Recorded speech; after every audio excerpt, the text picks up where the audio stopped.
0 frente a Torque de Montevideo.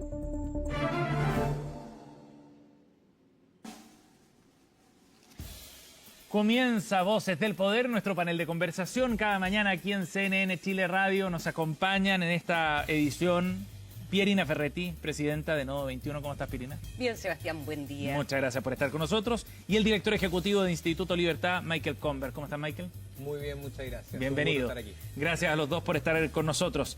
Oye, partamos hablando de la ley de reconstrucción, ¿les parece? Tiene varios nombres, ¿eh? Tiene como 10 nombres, decía ayer el diputado Alessandri. O la ley sin nombre definitivo. La ley sin nombre, claro. Hoy día esperaban que el presidente Kast en la cadena nacional, que hasta ahora está programada para esta noche, pudiera bautizar definitivamente ya esta ley miscelánea de reconstrucción, de reactivación, como ustedes quieran. Bueno, es un proyecto clave para el gobierno y por lo mismo está jugando sus cartas bien meticulosamente para generar apoyo suficiente y llegar con algo más o menos armado al Congreso. Por eso se aplaza el ingreso, así se entiende, del proyecto de reconstrucción para la próxima semana. Hasta ahora, Pierina, ¿cómo has visto tú este proceso previo, antes de que conozcamos el detalle? Tenemos solo los titulares de esta iniciativa. Lo he visto bastante desordenado, lo que da, digamos, para pensar que hubo problemas de diseño, problemas de coordinación y una cierta improvisación. La primera vez que escuchamos hablar de este proyecto fue muy entrado el gobierno, la primera semana, si no me equivoco, el LIRCAI, el presidente anuncia su envío, y se le pone una primera fecha, el 1 de abril. Esa primera fecha se pospone una semana más, luego se pospone una semana más, y se iba a presentar esta semana y ahora se pospone hasta la próxima. Y eso evidentemente da cuenta que primero no logran ordenar internamente las filas de la derecha. Se anunciaron unas 40 medidas y hubo voces críticas inmediatamente, por ejemplo, a poner un límite a la gratuidad a los 30 años.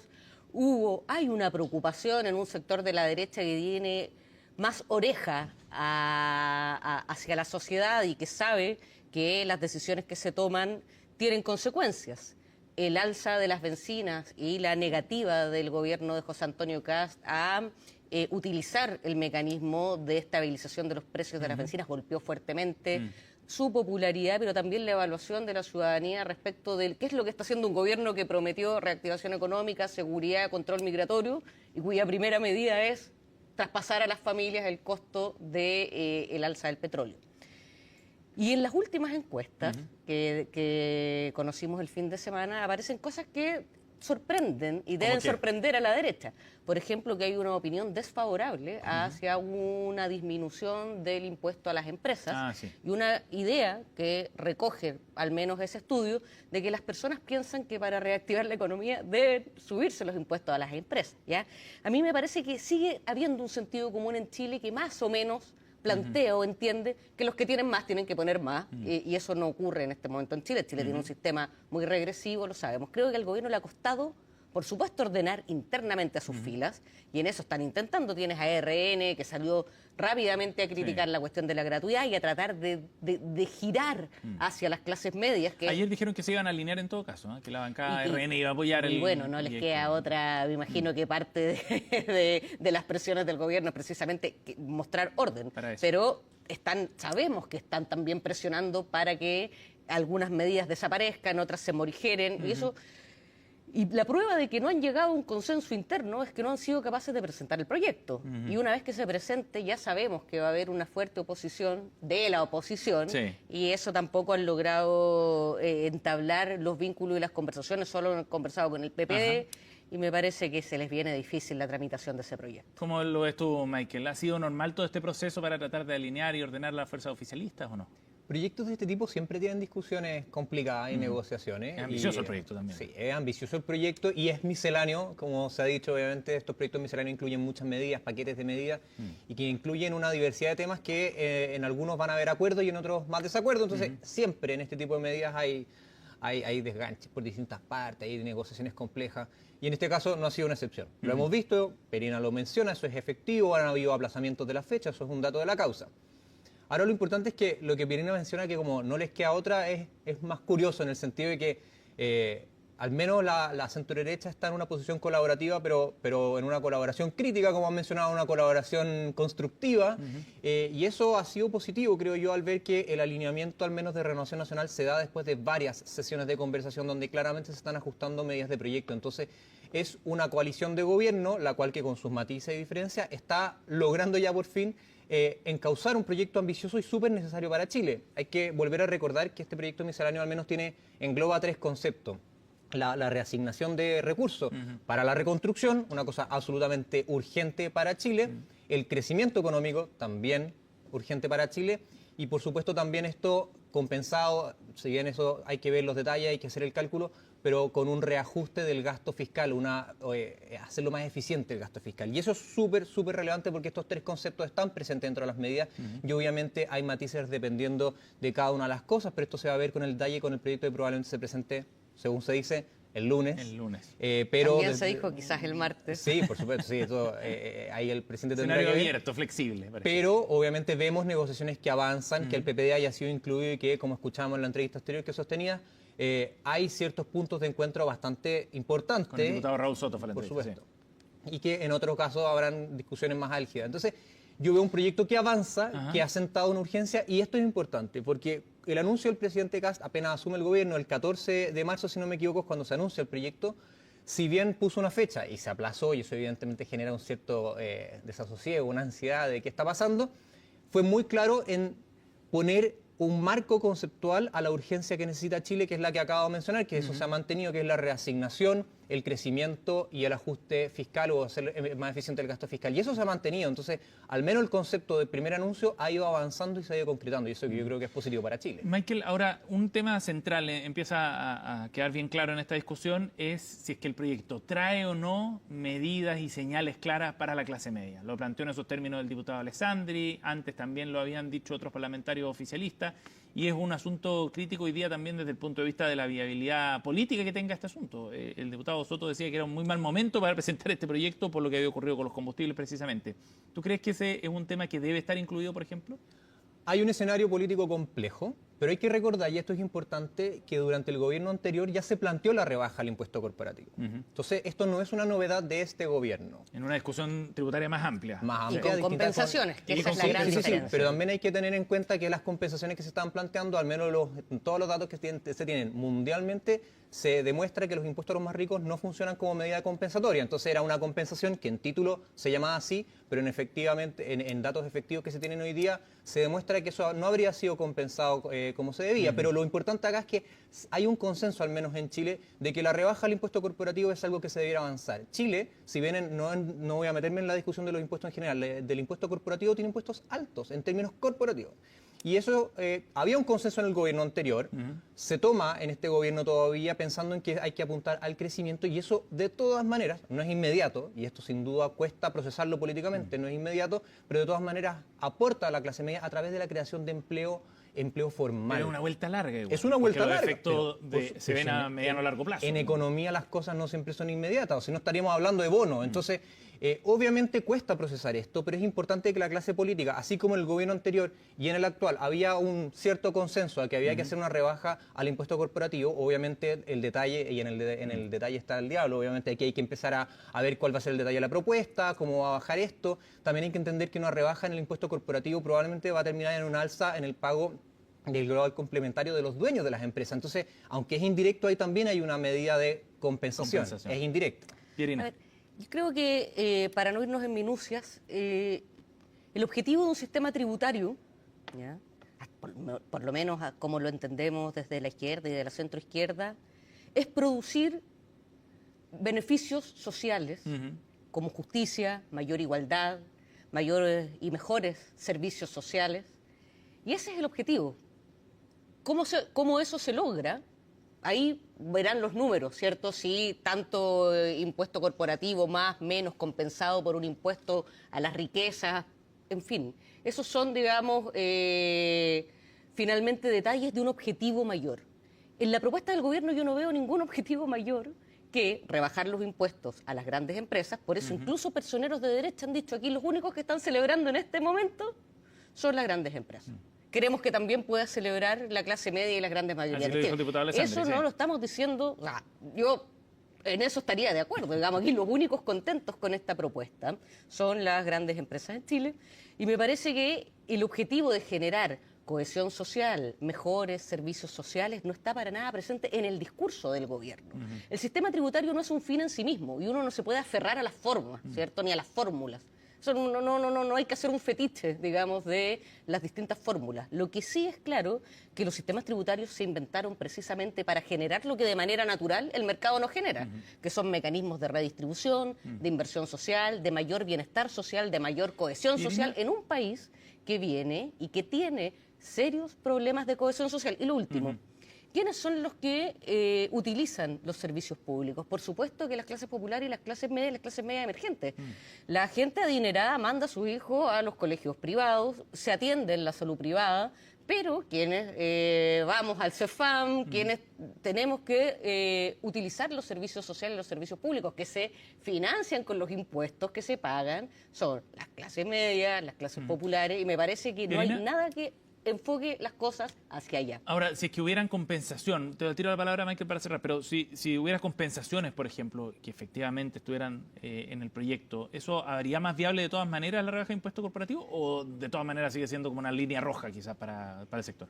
Habría que ver el carácter de esas compensaciones, por supuesto. En este momento no hay ninguna. ¿Ya? Y sin compensación, bajar el impuesto a las empresas no tiene ningún sentido. Yo también me pregunto, sin ser tributarista, venimos con problemas de déficit fiscal arrastrados que no son del último gobierno, se vienen arrastrando hace tiempo. Pero al mismo tiempo somos un país, todavía no somos un país desarrollado, o sea, somos un país que tiene todavía muchas necesidades y mucho bienestar que generar a la población. Entonces un gobierno con visión, una clase política con visión, no está pensando en cómo sacar el raspado de la olla, cómo cobrarle a los que deben el CAE, no, debiera estar pensando no cómo recortamos gastos. Yo estoy de acuerdo con la eficiencia, es verdad, hay mucha ineficiencia y eso es un carril y a eso hay que mejorarlo. Pero aquí no debiéramos hablar de si necesitamos recortar gastos, aquí debiéramos decir cómo producimos los recursos necesarios, cómo producimos más para generar el bienestar que nos falta. Y yo no veo en ninguna parte del gobierno esa conversación, que es una conversación que sí nos convoca a todas y a todos. Michael, antes de ir a la pausa. Hay una diferencia de prisma acá, porque Virina cuando plantea esto, no es primera vez que lo plantea de esta manera, de la cohesión social y finalmente cómo vemos el crecimiento, siempre termina hablando de una visión centrada en los mecanismos estatales. Y ese bienestar que hay que generar, al menos desde sectores de derecha, creemos que ese bienestar se genera también con el sector privado y a través de la acción privada y ojalá primariamente a través de la acción privada y subsidiariamente a través del Estado en múltiples formas, y ahí, sin entrar en la definición exacta del concepto, podemos entender una visión público-privada muy, muy efectiva, y así es como han crecido muchos países del mundo. Y en ese sentido, la discusión no es solamente de la recaudación, que es importante, sino también sobre el crecimiento. Y eso no lo veo presente en la discusión cuando desde sectores más de izquierda plantean cómo estamos abordando la discusión. En este caso, el presidente, con una visión súper coherente con su filosofía, con su visión de mundo y con una propuesta política económica muy seria, está planteando que Chile necesita crecer y eso impacta en el país y eso impacta a todos. ¿Por qué? El dato. En los últimos 4 años del gobierno de Gabriel Boric se destruyó empleo formal. Esto está en el IPOM, no lo estoy inventando yo. Ese empleo formal afecta a las clases medias, a los sectores vulnerables. No estamos hablando de los grandes personajes adinerados, estamos hablando de empleo formal de gente de a pie. ¿Qué cohesión social estamos hablando cuando la gente no tiene pega? Entonces, esas son las discusiones que hay que volver a traer aquí a la mesa. Crecimiento, trabajo para que la gente normal, de a pie, pueda también ver ese crecimiento y no solamente recaudación y gestión estatal. Estamos con Michael Comber y Pierina Ferretti aquí en Voces del Poder. Nos vamos a ir a la pausa bien breve. Volvemos con otros temas también de la agenda de esta semana en Voces del Poder.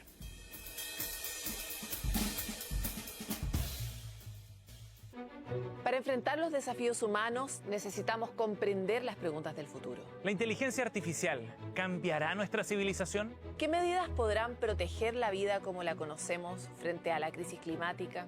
¿O la interacción con las máquinas? ¿O el avance de la biotecnología? La inteligencia artificial generativa no es de bajo riesgo, es de alto riesgo, es incierta, está mutando constantemente. Desde los cielos más claros, ¿podremos descubrir vida en exoplanetas? ¿O quizás avanzar en el sueño de habitar otros rincones del espacio? Exploración espacial, astronomía, desarrollo científico, tecnológico, exploración humana y fuera de la Tierra. toda la vez. Ciencia, tecnología, innovación y medio ambiente en las voces de quienes están diseñando el futuro. La crisis climática actual debe hacernos pensar en el mundo que le vamos a heredar a nuestras hijas, hijos, nietas, nietos. Acompáñenos en una nueva temporada de Futuro 360. Siempre por las pantallas de CNN Chile.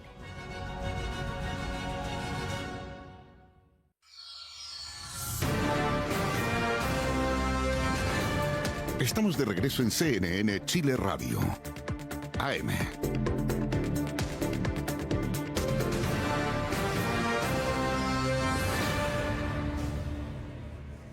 Estamos de vuelta, seguimos en Voces del Poder junto a Michael Comber y Pierina Ferretti, quienes están con nosotros aquí en el estudio de CNN Chile para nuestro panel de conversación.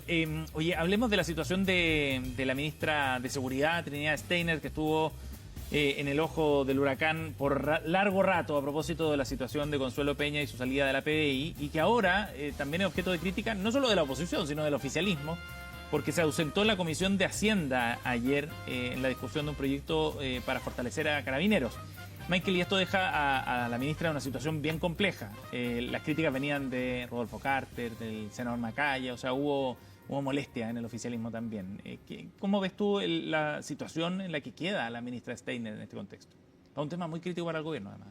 Sí, acá creo que no hay muchas más vueltas que darle porque creo que es bastante transparente el problema. Ya. La ministra no está en una muy buena situación pública, eso ella lo sabe, el gobierno lo sabe, y este error, que podría haber sido menor en otro contexto, se transforma en algo mucho mayor dado, obviamente, el contexto. Entonces, para no tampoco hacer festín del problema, porque el problema ya es como bastante evidente y de hecho creo que las explicaciones ayer se dieron. De hecho, Rodolfo Carter la criticó abiertamente, siendo una persona muy cercana al gobierno, porque es evidente que la ausencia de una ministra en una comisión en la que se citó es grave. Al mismo tiempo se da la explicación de que hubo un problema de agendamiento que no tengo ninguna razón para dudarlo. Eso, si es así, es un problema igual de grave en el sentido de que hubo un problema de agendamiento y estas cosas, en este tipo de cosas, uno no se puede equivocar, ¿no? Pero eso, no creo que no hay muchas más vueltas que darle.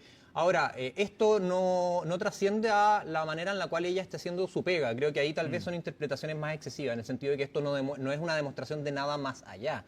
Pero el senador Carter sí aludía a un tema central, que era el relato que ha armado el gobierno. Y que sí afecta a ese relato, no solo a ojos de la ciudadanía, decía en su intervención, sino también a ojos de Carabineros. En política todo comunica, y yo creo que eso todas las personas que están en esa línea lo entienden, y de ahí la gravedad del hecho de haberse ausentado. Yo creo que la ministra no lo minimiza en ningún caso, por lo que tengo entendido, está pidiendo las disculpas del caso y esperemos que no se vuelva a repetir. Es un error, y es un error que tiene consecuencias. Más allá de eso, no creo que haya más interpretaciones. Pierina. Quien estaba llamada a ser una ministra estrella de este gobierno ha sido un gran problema para este gobierno, ¿ya? El gobierno, José Antonio Kast gana la elección, no tenemos la forma científica de medirlo, pero en buena medida apelando a los problemas de seguridad que hay en el país y con una promesa muy fuerte en seguridad. Paradójicamente no tenía ministro ni ministra de seguridad. O sea, la ministra Steiner fue nombrada a pocas horas de la asunción de este gobierno y de la presentación de su gabinete, y eso, digamos, fue una muy mala señal. Supimos que el senador Carter rechazó la propuesta, pero tú piensas que un candidato que lleva desde el 2017 siendo candidato a la presidencia hasta alcanzar, ¿cierto?, el sillón presidencial, y que ha hecho de la seguridad su tema, no haya tenido ministro o ministra de seguridad, es realmente paradójico y muestra una improvisación difícil difícil de creer, siendo este tema tan importante. Entonces, este hecho de ayer se suma a una serie de errores y de improvisaciones y de problemas que ha tenido la ministra con esto del oficio que envía y la salida de Consuelo Peña. Ha sido muy sucia su instalación. Y paradójicamente, la carrera funcionaria en Carabineros es una cuestión muy sensible y muy sentida en la institución, ¿ya? Y a mí también me parece, digamos, irónico que un expresidente como el presidente Gabriel Boric, acusado por la derecha permanentemente como anticarabineros, haya terminado siendo condecorado por Carabineros por el apoyo que le prestó a la institución. Yo creo que el amor se demuestra con hechos, y la derecha, particularmente la derecha de José Antonio Kast, que llenado la boca de elogios y defensas a la institución, eso se demuestra con recursos, eso se demuestra con presencia. Ahora lleva un mes recién la Por ministra, eso, ¿eh? por supuesto, yo estoy diciendo, tuvo un mal inicio. Sí. Puede que tenga un brillante desempeño posterior, pero partió con el pie izquierdo, partió con el pie izquierdo. Y eso es difícil de... Pero le digamos, debiera gustar el pie izquierdo Michael. a usted. partió con mala pata, por decirlo, sin Y, colores. ahora, esto nos lleva a otro tema que tiene que ver con la urgencia también por ir mostrando resultados que tiene el gobierno, ¿no? Ha pasado un mes, es cierto, es poco tiempo, un proceso de instalación, pero el gobierno también se instaló, Michael, una vara de rendimiento en comparación con el gobierno anterior, con promesas de que iban a cambiar las cosas muy rápido. ¿Tú crees que existe esa presión en el área de seguridad? Uno podría extender también el tema a otros asuntos, pero en el área de seguridad en particular. Sin duda, cuando uno hace campaña y uno promete cosas, uno quiere ver resultados inmediatos. Ahora, la realidad es siempre muy compleja, y en esto no quiero decir que sea más compleja de lo que se haya sabido. Se sabía que era compleja, y ahí yo lo mencionaba en algunos otros programas, que hay un desacople respecto a las promesas y a la ejecución. El punto es que normalmente uno pedía cierto nivel de ejecución para la cuenta pública. Ahora estamos pidiéndole un nivel de ejecución, creo yo, desmedido para el mes de gobierno que lleva. Ahora, han habido ciertos gestos importantes de ejecución cuando se detienen en el norte a un número muy alto de reos que estaban prófugos, se reforman ciertos grupos dentro del ministerio para hacer más eficiente el trabajo, grupos que tenían duplicidad de roles, algunos grupos que no se habían creado. O sea, hay una mirada administrativa y también de acción que la ministra implementó, y eso está trabajándose, y en ese sentido en distintas materias, en inmigración también se exige lo mismo, en economía se exigen resultados inmediatos, en todo se va a exigir resultados inmediatos. Ahí hay una evidente gestión política que hay que tener. Hay que mostrar resultados en el corto plazo, pero lo estructural no lo vamos a ver todavía. Y eso es evidente a un mes de gobierno. Creo que nuevamente siento que, perdone que lo poco, pero creo que hay que esperar un poco más, a pesar de que la gente lo exija inmediatamente. Sí. Nosotros como analistas vamos a tener que esperar un poco más para efectivamente poder hacer un juicio de valor más fundado. Oye, cerremos con el último tema, antes de que se nos vaya el tiempo, Pierina, para hablar de este almuerzo bien controvertido del presidente Kast con sus compañeros de universidad. La Contraloría ya ofició a Presidencia por este almuerzo, tiene un plazo de, entiendo, 10 días hábiles para responder con los antecedentes que se les han solicitado. ¿Cómo ves este episodio, Pierina? Muy bochornoso, la verdad. Imagínense ustedes que el presidente Gabriel Boric hubiera hecho un almuerzo en La Moneda en horario laboral, un viernes en la tarde, y hubiera invitado a sus compañeros de universidad, el escándalo que habría hecho la derecha. La verdad que el presidente tiene todo el derecho a juntarse con sus amigos, con sus excompañeros, tiene una casa en Paine, existen los fines de semana, donde en general los y las trabajadoras se recrean y se juntan con su familia y con sus amigos. Ese almuerzo no trajo ningún beneficio para el país, no se firmó ningún convenio con algún país importante, ningún acuerdo comercial, absolutamente nada del que podamos celebrar las y los chilenos. Así que me parece muy, muy bochornoso lo que ocurrió. De todas formas, un error, aunque lo haya pagado él, fue en La Moneda, los garzones son de La Moneda, no nos leamos la suerte entre gitanos con estas cosas. Y la verdad que hubiera sido un escándalo, la derecha hubiera montado un escándalo si lo hubiera hecho el presidente Gabriel Boric. Pero ese es un punto importante. Esto tiene que ver, la crítica que se le hace al presidente Kast, con la disposición que tuvo el mismo José Antonio Kast en el gobierno anterior y el mundo republicano, o al hecho en sí mismo. A cualquier presidente Porque, que por hubiera ejemplo, hecho un almuerzo con sus compañeros de curso un día viernes, que es un día laboral, con recursos públicos, aunque haya pagado el tartar de tomate y las otras delicias que se sirvieron, no corresponde. Nadie en su trabajo anda invitando a sus amigos a comer a su trabajo, a almorzar. Pero Francisco Vidal decía que este asunto, por ejemplo, en sus tiempos igual era común. Así Mal, como que pues, eran... porque para eso no es La Moneda. Me parece que la ciudadanía también está más exigente en relación a estos actos, porque son actos desubicados, frívolos. Tenemos un montón de urgencias en el país. El presidente un viernes en la tarde tiene que estar encima de esas urgencias, no almorzando con sus compañeros de universidad. Existe el domingo, los fines de semana. Nadie criticaría al presidente que en su casa en Paine haga un asado con sus amigos. Está en todo su derecho, es un ser humano con derecho a divertirse. Pero la verdad que en horario laboral un presidente lo tenemos que ver de cabeza, trabajando y enfocado en las urgencias del país. Mike. Sí, frente a este hecho, yo también podría mencionar que hay una complejidad evidente en el relato político. Y eso creo que también están los hechos en la opinión pública. Uno lo confirma cuando lo habla con cualquier persona, dice, se ve raro. Efectivamente, yo creo que fue un error político. pero también es importante la conversación respecto a cómo se paga o qué se paga cuando una persona es presidente. O sea, en ese sentido, presidentes anteriores han vivido en casas que son estatales, con funcionarios estatales, y su vida privada la desarrollaban en una casa del Estado o arrendada por el Estado en el caso de Gabriel Boric. Ahí hay diferencia en un arriendo, en casas que son de las Fuerzas Armadas, en presidentes anteriores. En el uso de Cerro Castillo, a veces por razones de gobierno, pero también por razones recreativas, que han habido presidentes en la historia que han llevado a su familia, han pasado fines de semana, y eso es con recursos públicos, con funcionarios públicos, con transporte público, transporte me refiero pagado público, ¿no? Sí. Y con escolta. Entonces, los presidentes nos cuestan plata. Ahora, y volviendo al punto anterior, evidentemente hay una vara respecto a la fiscalización, a la austeridad, a la emergencia que ha seteado el gobierno, y que en este caso evidentemente se genera un desacople de esa imagen, y esto es un problema de imagen y de relato.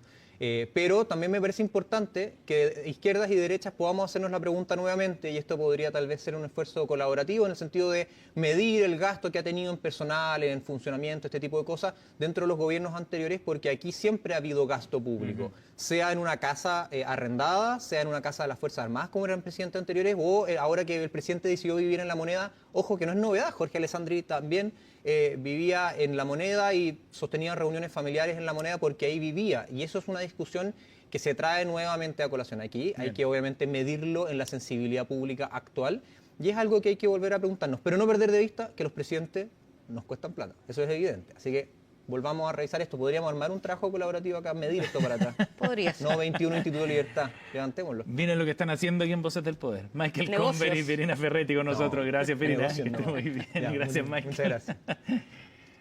Nos vamos a la pausa. Son las 10 de la mañana con 5 minutos. La temperatura ya supera los 16 grados acá en Santiago. Se espera una máxima de 28 en una tarde más calurosa en el norte.